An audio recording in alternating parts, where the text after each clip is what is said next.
Alright, my refutation is on Cassin's speech on the fair tax system. He said that in the United States it will provide substantially more economic growth than the current tax code.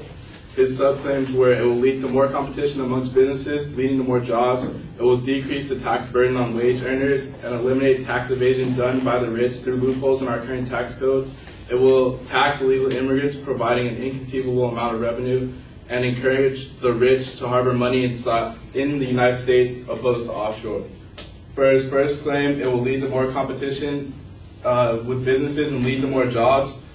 This is a false statement because if the fair tax were implemented, it would demolish jobs in the tax preparation businesses, because there's a large amount of jobs in accounting, or you see like commercials on TV for people helping set up like tax refunds and businesses like that, or accounting for taxes.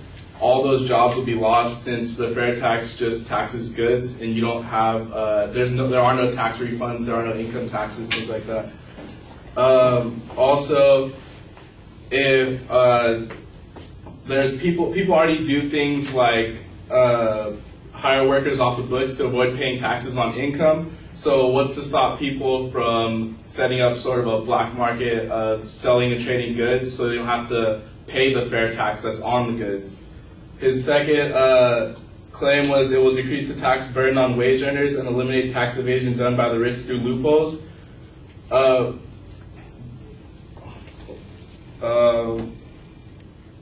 The fair tax would exempt corporations from being taxed on items that are business expenses. So what's to stop the businesses from saying their luxury planes or their limousines that they buy are business necessities or things like that?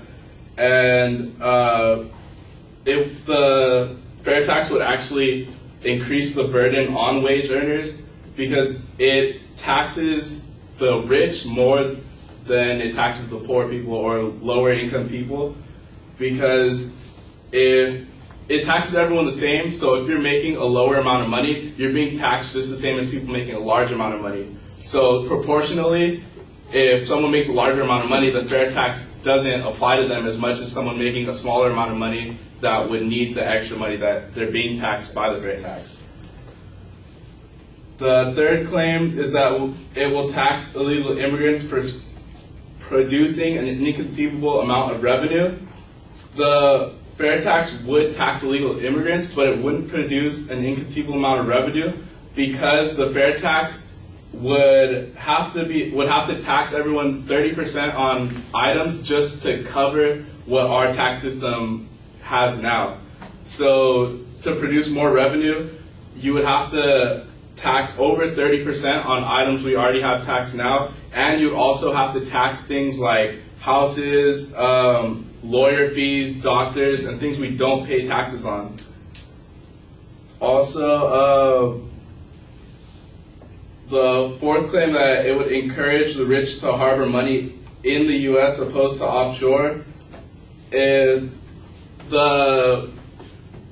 fair tax would encourage people to bring their businesses that they took overseas back here to the U.S., but what's to say that they wouldn't bring their businesses to other countries where they don't have a fair tax? Because the fair tax would cause our homegrown products to be worth more overseas and less in the United States.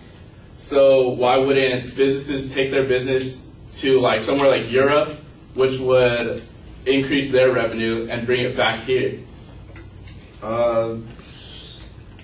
That's the end of my speech.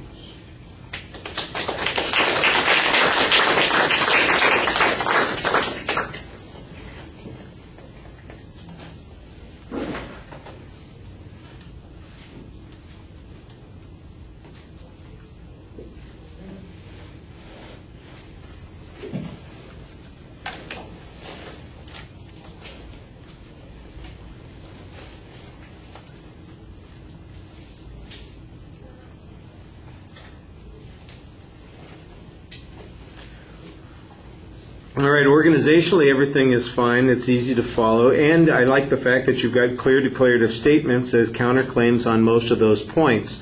What's missing is an analysis of the proof that the advocate used and a contrast with the proof on your counterclaims. Almost all of your points are hypotheticals.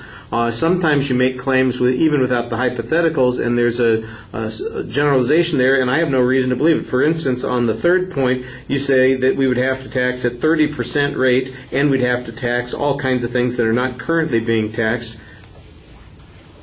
How do you know that? Why should I believe what you're saying on this? You could say, well, it would lead to a doubling of the tax, and basically all products would cost twice as much. And I'd have the same level of proof for that as I have for your claim. So you may have read this someplace, you may have done some research on it, but the research is not being put into your argument, and as a consequence, all I've got is your assertion on this point. And that happens in a couple of places. There's not any data, just a counterclaim.